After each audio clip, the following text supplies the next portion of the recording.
Hi guys. So I actually wanted to talk about something different, but for some reason, as I was thinking about it on my run, I ended up on this different topic of conversation. And I thought that it would just be really important to share my point of view and my experience with this, because it could be valuable to somebody. So this saying, we've all said this to ourselves, we are not our thoughts. We're not our thoughts. We are the awareness observing the thoughts.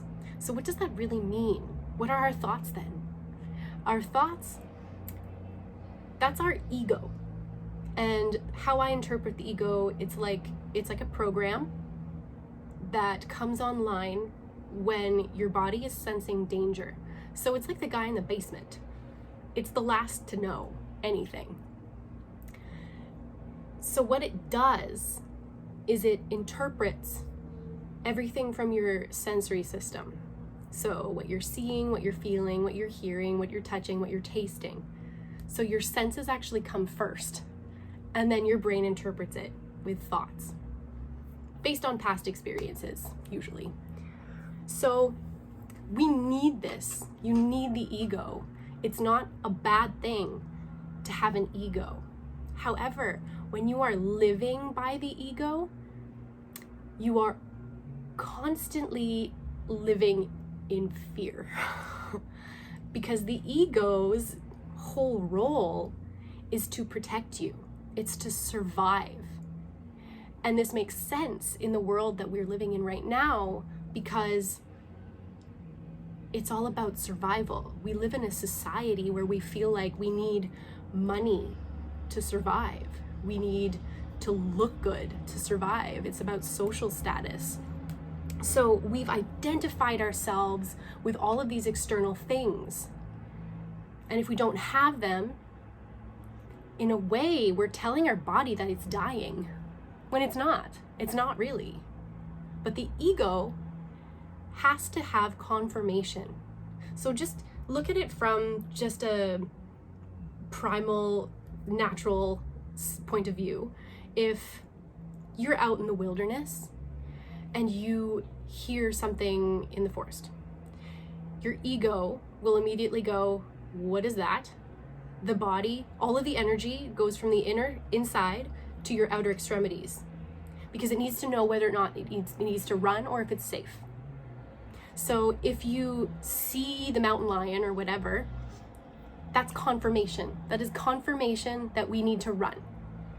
So all of the energy that is inside of you, that is taking care of your organs, your heart, your digestive system, all of that gets diverted into your legs, into your muscles, so that you can run faster.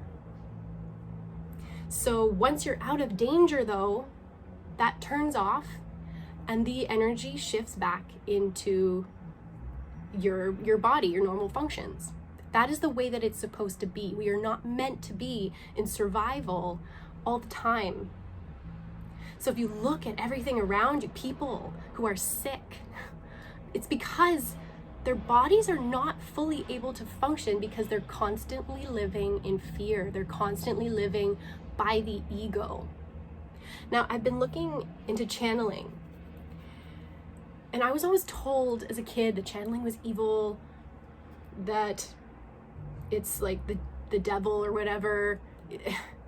You're channeling all the time. We are channeling constantly. However, we're not aware of when to distinguish whether or not it's our ego that we're listening to or our soul. So we don't only have these five senses, we also have intuition. This is another sense. This is a sense that is connected to basically no time and no space. It's like when you just know that something bad's gonna happen. And then it happens, you're like, oh my gosh, I knew that was gonna happen. That's your intuition. That's actually your soul speaking to you, because it already picked up on a frequency that this is a possible timeline that you could be walking into. So it's sending you a little warning sign. And so your ego picks up on it. because your ego picks up on all of your senses. So there's 6 senses, not 5. However, remember, the ego needs confirmation. So when you have this intuitive feeling or knowing, the ego goes, okay, well, where's the evidence? How do we know? Do we need to be afraid, or do we not need to be afraid? So when you're channeling your higher self, it's a feeling, and I was just doing it today.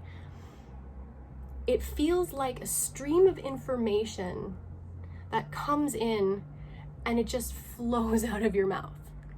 It's like just this knowing. There's no doubt. It's a very clear knowing.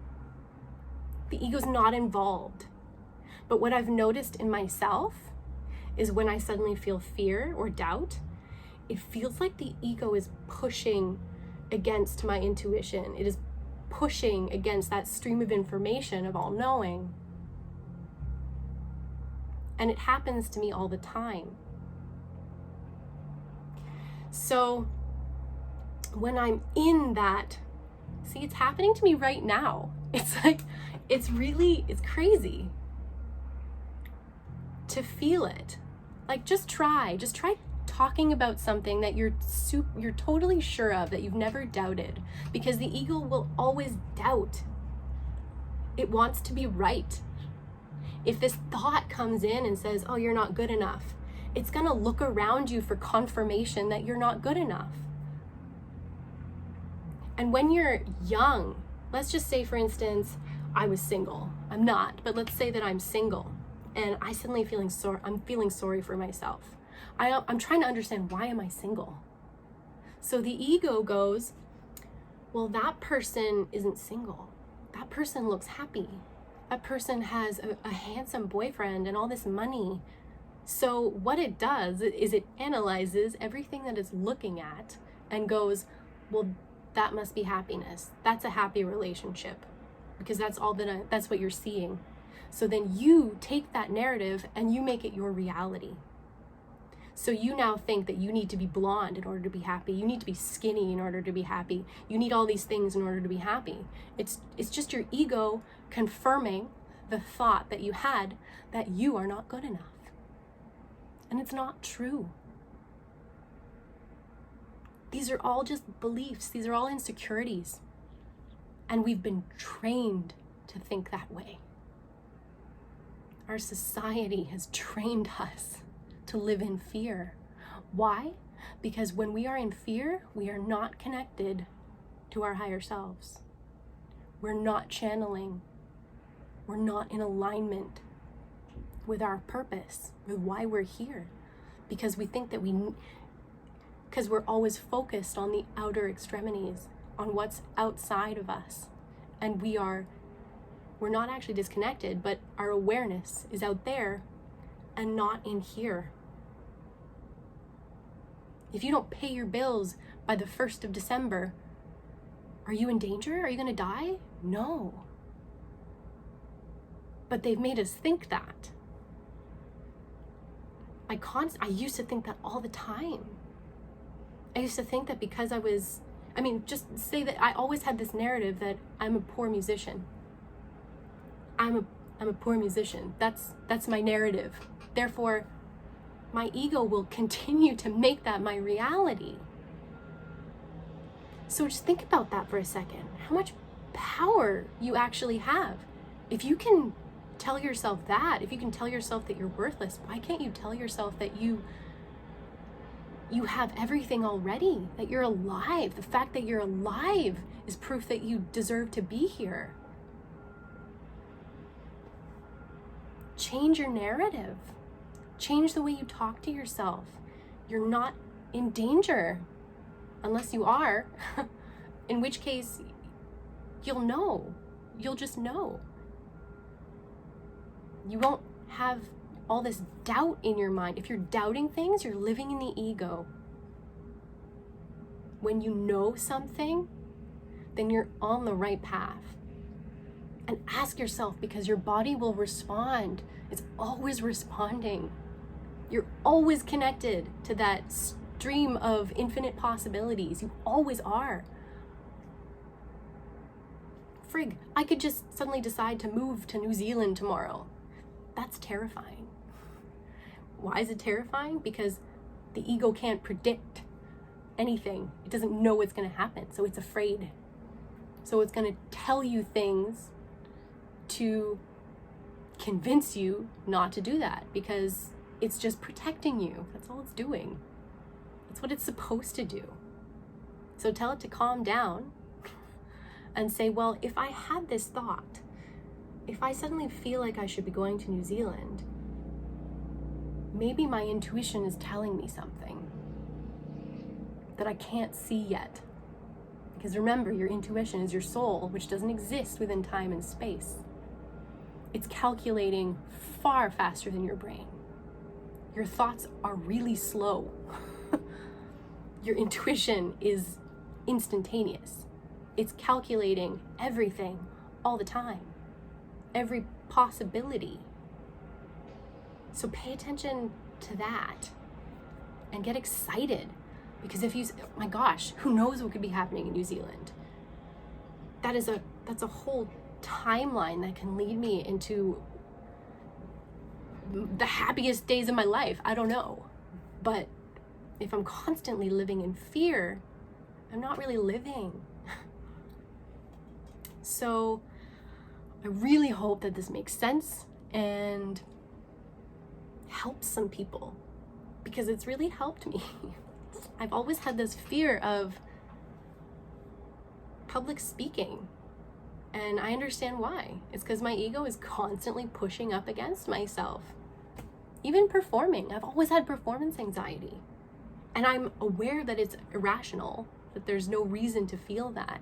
But somewhere along the line, these thoughts have creeped into my head, just based on what I've seen, especially as a child. When you're a child, all you're doing is observing and learning based on what you're seeing outside. I know not to touch that because it's hot, because once I burnt myself, so I'm never going to touch it again. Once I was on stage and I forgot my words. Well, I'm never going to go on stage again because there's the possibility of me forgetting my words. But the difference between burning your hand and forgetting words is quite different. I'm not going to die because I forgot my words. My life does not depend on an audition. But these are things that we're telling ourselves, or that other people are making us believe. And when we do that, we're not enjoying our lives. We're not being creative. We're not living in this moment. We're fearing the past, and we're fearing the future based on the past. So get excited about the future. Dream something. So really hope that this makes sense. And if you like the video, please comment, and subscribe. I appreciate you all so much. Everything I learn is from the people around me. So thank you, and have a great week.